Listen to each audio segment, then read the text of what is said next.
Now to our special report tonight. A Trump attack on the rule of law that is worse than the actions which actually led to the Mueller probe in the first place. Donald Trump tried to order the illegal prosecution of a key witness in the Mueller probe, James Comey, whom he famously fired as FBI director. And Donald Trump tried to order the illegal prosecution of his rival, Hillary Clinton.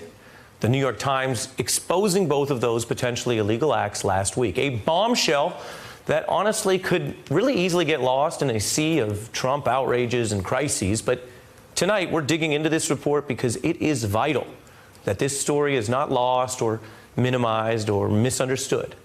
This New York Times report exposes an attempted crime by U.S. standards and the kind of abuse commonly associated with authoritarians in other countries, like Vladimir Putin, who oversaw the prosecution of his rival, a billionaire critic named Mikhail Khodorkovsky, who was bankrupted and jailed for 9 years in a show trial blasted by an international human rights court because it was deemed a total abuse to take out a critic.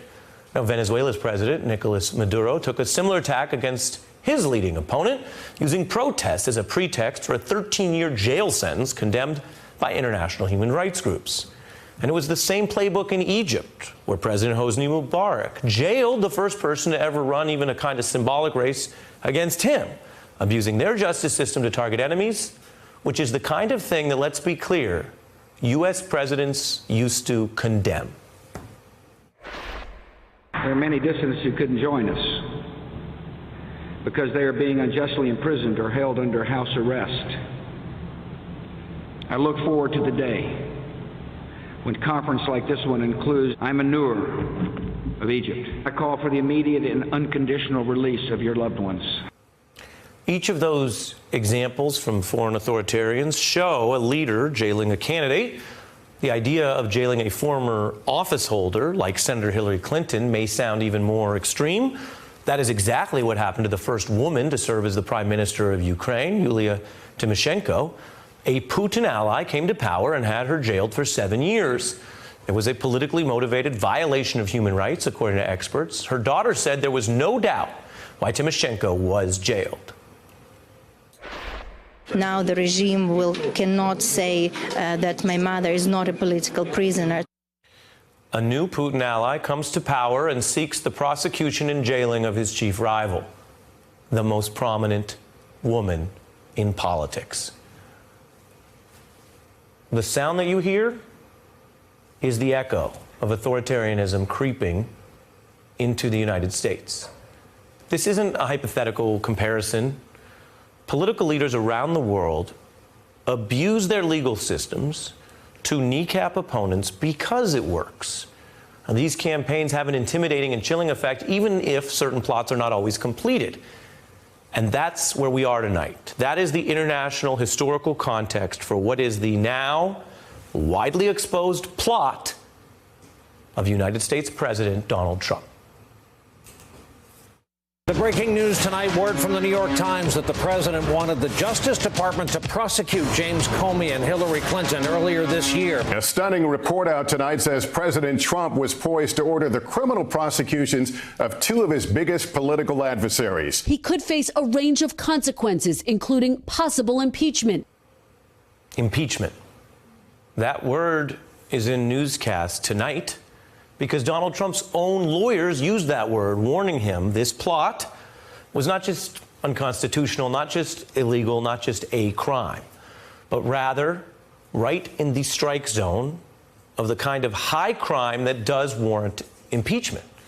And while some have tried to minimize those Trump campaign chants, you remember, as rhetoric, lock her up, this new reporting shows Trump was just following up explicitly and directly on his 2016 pledges.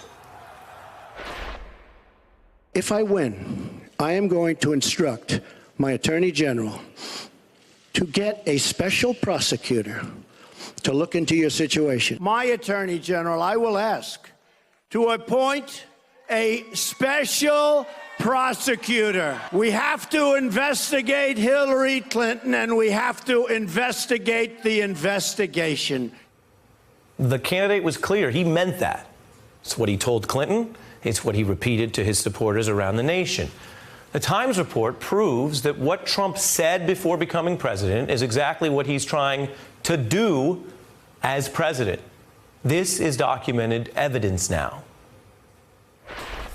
It's an unequivocal, clear piece of documented evidence that the president does want to mess with law enforcement any way he can.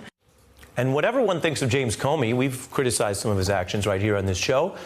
The reason Comey matters in this whole plot is that he's key to the obstruction probe. In fact, it was Trump's targeting of Comey that led to the entire Mueller probe.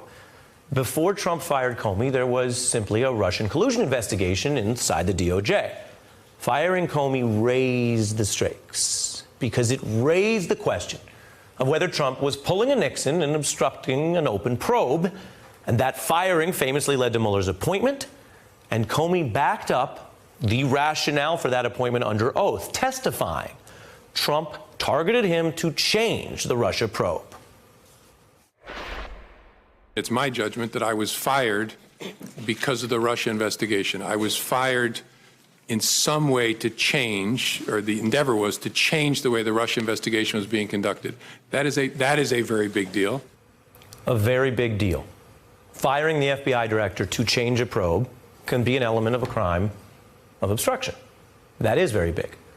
Now, think about where we are tonight, because it is new. Trying to get the FBI director jailed to change a probe is impeachable all on its own. It is very, very, very big. That's what the New York Times has exposed, a single act that is more serious and more criminal than the whole thing that got Mueller appointed in the first place. Let me repeat that, because we all have, understandably, some bombshell story fatigue these days. This story exposes an act by Trump that is more serious and more criminal than the whole thing that got Mueller appointed in the first place.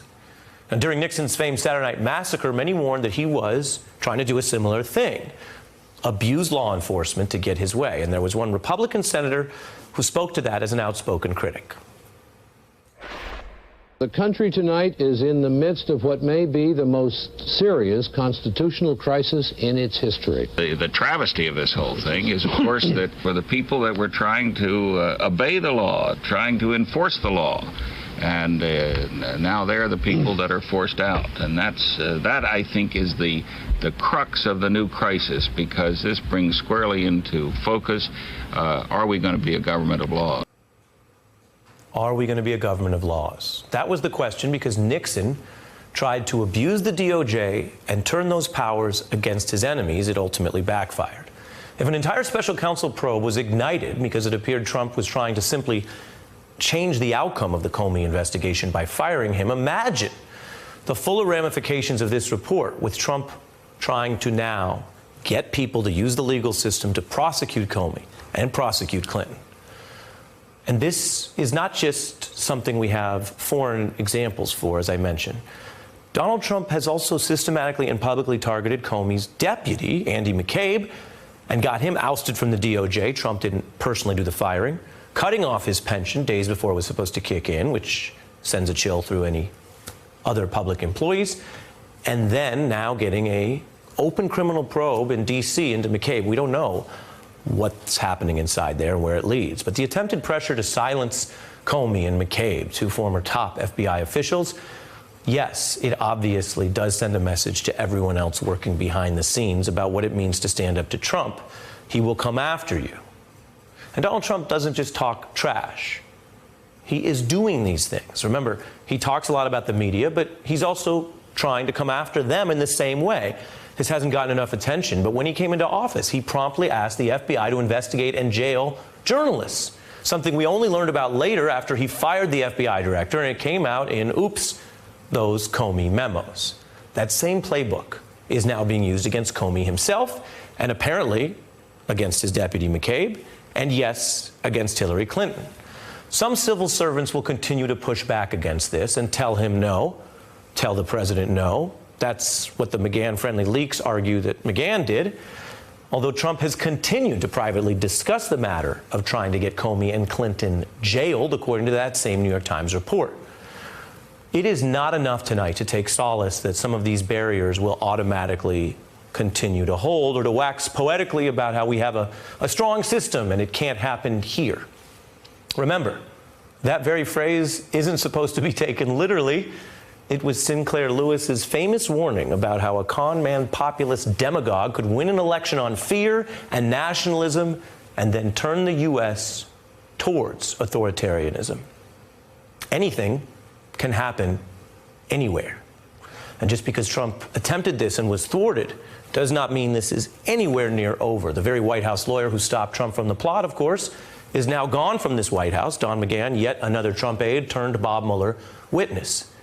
And while some of the walls may close in legally on some of the people, there isn't any evidence in this reporting that Donald Trump is going to change who he is on these issues. He told us who he was during the campaign, running on jailing Hillary Clinton. And now, through this reporting, he's told us again who he is in office. One of the most important lessons I ever learned from you, when people show you who they are, believe them. Yes, absolutely. If a person says to you, I'm selfish, or I'm mean, or I am unkind, or I'm crazy, or believe them. They know themselves much better than you do. The great Maya Angelou, believe them. Donald Trump showed us who he was when he tried to order an illegal prosecution, just like he showed us who he was when he pledged that's what he was going to do.